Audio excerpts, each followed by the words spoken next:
नमस्कार, 100% समाचारमा स्वागत छ। म प्रतिमा। सुरु गरौं 100% समाचार। नेपालमा कोरोना भाइरसबाट संक्रमित हुनेको संख्या 1 लाख नाघ्यो। पछिल्लो 24 घण्टामा देशभर 732 महिला र 1327 पुरुष गरी 2059 जनामा संक्रमण। नेपालमा कुल संक्रमितको संख्या 1,06,76 पुगेको स्वास्थ्य मन्त्रालयद्वारा जानकारी। थपिएका संक्रमितहरूमा काठमाडौँमा मात्रै 1116 जना रहेको मन्त्रालयको भनाई। ललितपुरमा 163 र भक्तपुरमा 130 जना संक्रमित थपिए। पछिल्लो 24 घण्टामा 56 जिल्लाका 2059 जनामा संक्रमण पुष्टि भयो। पछिल्लो 24 घण्टामा देशभरबाट 1680 जना डिस्चार्ज भएसँगै नेपालमा कोरोना निको हुनेको संख्या 73,023 पुगेको मन्त्रालयबाट जानकारी। पछिल्लो 24 घण्टामा देशभित्र कोरोनाका कारण 1 महिला र 9 पुरुष गरी 10 जनाको मृत्यु। यो सँगै नेपालमा कोरोनाबाट मृत्यु हुनेको संख्या 600 पुगेको मन्त्रालयद्वारा जानकारी। हाल देशभर सक्रिय संक्रमित 27,053 पुगेको मन्त्रालयको तथ्याङ्क। मोर देन मेल मुख्य नाराका साथ 146औं विश्व हुलाक दिवस नेपालमा पनि विभिन्न कार्यक्रम गरी मनाइयो। दिवसका अवसरमा काठमाडौँको चारखाल स्थित गुस्वारा हुलाक कार्यालयमा विशेष कार्यक्रमको आयोजना। प्रविधिको चुनौती र अवसरसँगै हुलाक सेवालाई थप प्रभावकारी बनाउनु पर्ने आवश्यकता रहेको हुलाक सेवा विभागकी महानिर्देशक आभा श्रेष्ठको भनाई। पछिल्लो समयको सेवा प्रवाहलाई समय सापेक्ष बनाउन संगठनको संरचनात्मक सुधार गर्नुपर्नेमा जोड। भूउपयोग ऐन बनेको लामो समयसम्म पनि नियमावली नबनाई जग्गाको किता काट फुकुवा गरिएको प्रति संसदीय समितिको चासो।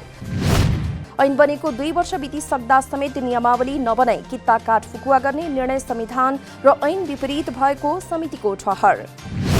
नियमावली नबनाई प्रशासनिक आदेशको भरमा निर्देशिका चलाउने काम प्रत्यायोजित विधानको सिद्धान्त विपरीत भएको जिकिर।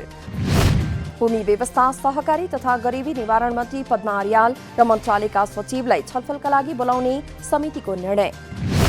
सम्बन्धित मालपोतका हाकिमहरूको तजबिजमा किताकाट खुलाइएको समितिको आरोप।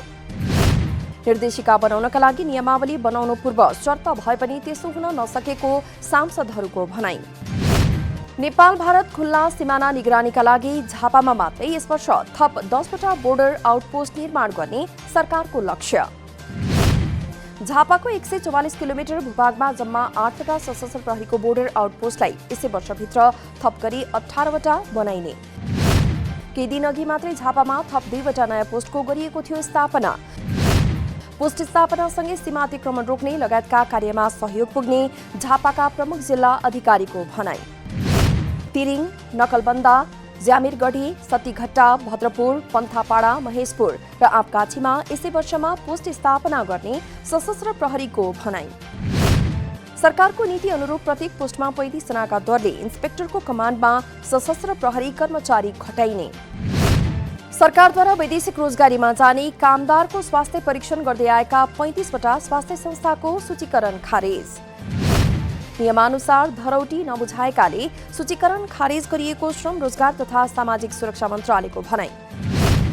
निर्धारित समयमा बाँकी धरौटी बुझाउन नसकेको र पेश भएको सफाई समेत सन्तोषजनक नभएको ठहर। सूचीकरण खारेजीमा परे पनि जम्मा गरेको धरौटी रकम भने फिर्ता दिइने मन्त्रालयको भनाई। नेपाल वायु सेवा निगमको महाप्रबन्धकमा डीन प्रसाद पौडेल नियुक्त।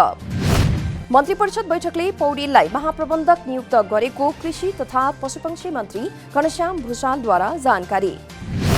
मन्त्री परिषद बैठकद्वारा लुम्बिनी क्षेत्र विकास कोषको सदस्य सचिवमा सानु राजा शाक्य नियुक्त। गैर-आवासी नेपाली संघ एनआरएनएको 3 दिने ज्ञानशिप सम्मेलन शुक्रबारबाट सुरु। कोरोना महामारीका कारण भर्चुअल माध्यमबाट दोस्रो एनआरएनए ग्लोबल नलेज कन्भेन्सन सुरु गरिएको जानकारी। रहेका नेपालीहरूको ज्ञान र सिपलाई नेपाल भित्र्याउने उद्देश्य। सम्मेलनलाई सम्बोधन गर्दै भौतिक पूर्वाधार तथा यातायात मन्त्री वसन्त कुमार नेमवाङद्वारा जानकारी। विदेशमा रहनुभएका एनआरएनएहरूसँग विभिन्न क्षेत्रमा लगानी गर्ने क्षमता रहेकाले लगानीसँगै ज्ञान र सिपलाई नेपाल भित्र्याउन मन्त्री नेमवाङको आग्रह। पछिल्लो समय कोरोना महामारीका कारण अर्थतन्त्रमा चुनौती रहेकाले देशको आर्थिक विकासका लागि सबै गैर आवासी नेपालीको साथको आवश्यकता रहेको भनाई। 3 दिनसम्म चल्ने सम्मेलन सूचना प्रविधि, ऊर्जा, कृषि, यातायात, खाद्य तथा वातावरण लगायत स्वदेशी सरोकारका विषयमा केन्द्रित हुने। लमजुङको बेसी शहरमा करदाता सेवा कार्यालय सञ्चालनमा। लमजुङ जिल्ला र मनाङ जिल्लाका करदातालाई सेवा दिने उद्देश्यले कार्यालय सञ्चालनमा ल्याइएको जानकारी। हालसम्म करको दायरामा आएका लमजुङ र मनाङका गरी करिब 8,900 करदाता लाभान्वित हुने। व्यक्तिगत वा संस्थागत रूपमा हुने दर्ता, राजस्व बुझाउने लगायतका सेवा लिन सकिने कर कार्यालयको भनाई। राष्ट्रिय वाणिज्य बैंक र नेशनल ब्याङ्किङ इन्स्टिट्युट बीच ब्याङ्किङ तालिम सञ्चालन गर्ने सम्बन्धी सम्झौता। सम्झौता पत्रमा बैंकका प्रमुख कार्यकारी अधिकृत किरण कुमार श्रेष्ठ र नेशनल ब्याङ्किङ इन्स्टिट्युटका प्रमुख कार्यकारी अधिकृत कुमार लम्सालद्वारा हस्ताक्षर। चालू आर्थिक वर्षमा राष्ट्रिय वाणिज्य बैंकका कर्मचारीहरूको कार्यदक्षता अभिवृद्धिको विभिन्न विषयमा नियमित ब्याङ्किङ तालिम प्रदान गरिने। नेपाल राष्ट्र बैंकद्वारा भुक्तानी सेवा प्रदायकले सञ्चालन गरेका डिजिटल व्यालेट मार्फत सरकारी कोषमा राजस्व दाखिला गर्दा सेवाग्राहीलाई लाग्ने शुल्क निर्धारण। एक निर्देशन जारी गर्दै केन्द्रीय बैंकद्वारा व्यालेटको माध्यमबाट गरिने फण्ड ट्रान्सफर तथा भुक्तानी सीमा सम्बन्धी व्यवस्थामा राजस्व भुक्तानी शुल्क थप। सरकारलाई बुझाउने राजस्वको दर अनुसार 5 देखि 30 रुपैयाँसम्म शुल्क लाग्ने। 1,000 सम्मको कारोबार रकम निशुल्क हुने। 1,000 देखि 3,000 रुपैयाँसम्ममा 5 रुपैयाँ, 3,000 देखि 10,000 रुपैयाँसम्ममा 10 रुपैयाँ लाग्ने। 10,000 देखि माथिको रकममा 30 रुपैयाँ शुल्क निर्धारण गरिएको केन्द्रीय बैंकको भनाई। कोरोना महामारीका कारण यो व्यवस्था माघ 1 गतेबाट मात्र लागू हुने राष्ट्र बैंकद्वारा जानकारी। निर्माणाधीन राष्ट्रिय गौरवको पोखरा क्षेत्रीय अन्तर्राष्ट्रिय विमानस्थलको 64% काम सकियो। कोरोना कहर तथा बन्दाबन्दीका बीचमा समेत विमानस्थललाई बन्द गरेर काम भइरहेको आयोजनाद्वारा जानकारी। धावन मार्ग, taxiway, apron, isolated parking तथा ह्याङ्गर एप्रोनको काम सकियो। सन् 2021 जुलाई 10 भित्रमा सम्पन्न गर्ने आयोजनाको लक्ष्य। कुलेखानी जलविद्युत आयोजनाबाट नियमित उत्पादन हुँदै आएको दैनिक 106 मेगावाट विद्युतलाई नै निरन्तरता दिइने। चाडपर्वमा उपभोक्ताको बढ्दो मागलाई ध्यानमा राखेर उत्पादनलाई निरन्तरता दिइने कुलेखानी जलविद्युत प्रथम आयोजनाद्वारा जानकारी। आयोजनाको कुलेखानी प्रथमबाट 60, दोस्रोबाट 32 र तेस्रोबाट 14 मेगावाट विद्युत नियमित उत्पादन हुँदै। प्राधिकरणले यसअघि मौसम अनुसारको विद्युत खपत घटबढ भइरहने हुँदा उत्पादनमा गर्दै आएको थियो कटौती। साताको अन्तिम कारोबार दिन शुक्रबार सुनको मूल्य तोलामा 900 रुपैयाँले बढ्यो। शुक्रबार बजारमा छापावाला सुन प्रति तोला 94,800 रुपैयाँमा कारोबार। तेजाबी सुन प्रति तोला 94,300 रुपैयाँ पुगेको नेपाल सुनचाँदी व्यवसायी महासंघको भनाई। कोरोना भाइरस संक्रमणको जोखिमसँगै लकडाउनका कारण बन्द रहेको काउलीपानी होमस्टे खुल्ला गर्ने तयारी। अन्य पेशा व्यवसाय खुकुलो हुँदै गएको अवस्थामा पर्यटन व्यवसायलाई पनि सहज बनाउन होमस्टे सञ्चालन गर्ने तयारी गरिएको स्थानीय समितिको भनाई। गाउँमा आउने पर्यटकहरूका निम्ति पनि केही आधारभूत मापदण्ड बनाउँदै प्रशासनसँग समन्वय गरेर मात्रै होमस्टे सञ्चालनको निर्णय गरिने समितिद्वारा जानकारी। गुल्मीका स्थानीय तहले उत्पादनमा आधारित अनुदानको कार्यक्रम ल्याएपछि किसानहरू उत्साहित। झण्डै 1,700 महिला आबद्ध रहेका 2 महिला सहकारीले 2 करोडको आर्थिक कारोबार गर्ने गरेको तथ्याङ्क। गत वर्ष मात्रै सहकारी मार्फत 1,864 खसी बोका बिक्री भएको एकीकृत ग्रामीण विकास कार्यालयको भनाई। यस वर्ष मात्र 205 जना कृषकलाई 14,59,251 रुपैयाँ अनुदान वितरण गरेको इस्मा गाउँपालिकाद्वारा जानकारी।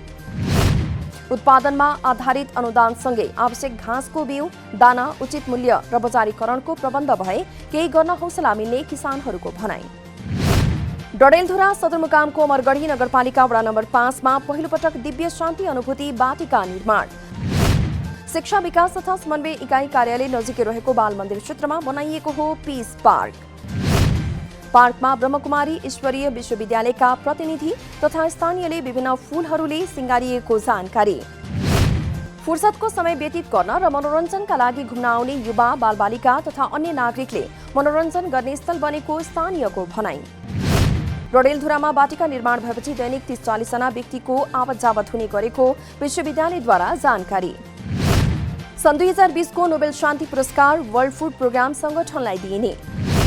कोरोना भाइरसको महामारीका बेला विश्वका अत्यावश्यक मानिसहरूलाई खाना खुवाएको र सहयोग गरेकोमा वर्ल्ड फुड प्रोग्रामलाई नोबेल शान्ति पुरस्कार दिइने घोषणा।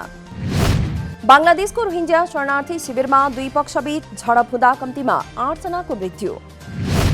प्रहरी तथा मानव अधिकार कर्मीहरूका अनुसार शिविरमा रहेका हतियारधारी आपराधिक समूहबीच भएको झडपमा हजारौं रोहिंग्याहरू विस्थापित। बिहिबार मात्रै प्रहरीले गोली हान्ने, आगजनी र अपहरण जस्ता गतिविधिमा संलग्न 12 जनालाई गरेको थियो पक्राउ।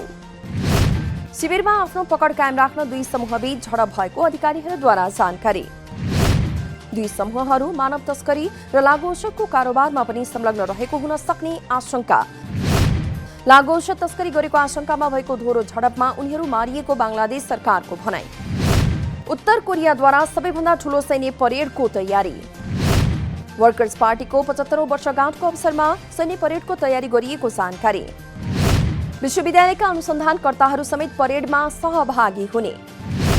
उत्तर कोरियाले आणविक हतियार परीक्षणको समेत तयारी गरेको हुन सक्ने अन्तर्राष्ट्रिय सञ्चार माध्यममा उल्लेख। सन् 2018 मा अमेरिकासँग वार्ता गरे ता उत्तर कोरियाले सैन्य शक्ति प्रदर्शनका क्रममा आणविक हतियारहरूको गरेको थिएन प्रदर्शन। अफगानिस्तान सरकार र तालिबानी शान्ति वार्ताका मध्यस्थकर्ता अब्दुल्लाद्वारा भारतीय प्रधानमन्त्री नरेन्द्र मोदीसँग भेटवार्ता।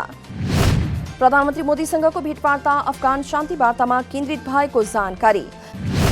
भेटमा अब्दुल्लाद्वारा शान्ति वार्ताप्रति भारतको थप प्रतिबद्धताको याचना। मध्यस्थकर्ता अब्दुल्ला बुधबार राजधानी नयाँ दिल्ली पुग्नु भएको भारतीय विदेश मन्त्रालयद्वारा जानकारी। अब्दुल्लाहले भारतीय राष्ट्रिय सुरक्षा सल्लाहकार अजित डोभालसँग पनि भेटवार्ता। सरकारद्वारा राष्ट्रिय खेलकुद परिषद राखेपमा 11 जना बोर्ड सदस्य नियुक्त। पूर्व फुटबलर हरि खड्का सहित 11 जनालाई राखेप बोर्ड सदस्यमा नियुक्त गरिएको जानकारी। राजनीतिक सहमति नजोड्दा बोर्ड सदस्य नियुक्तिमा हुँदै आएको थियो ढिलाइ। खेलकुदको विकासमा महत्वपूर्ण योगदान गरेका सबै क्षेत्रबाट कम्तीमा 3 महिला सहित सरकारले मनोनयन गर्ने व्यवस्था। यसमा मनोनयन गर्दा कम्तीमा 50% सदस्य राष्ट्रिय तथा अन्तर्राष्ट्रिय पूर्व खेलाडीहरू मध्येबाट गर्नुपर्ने प्रावधान।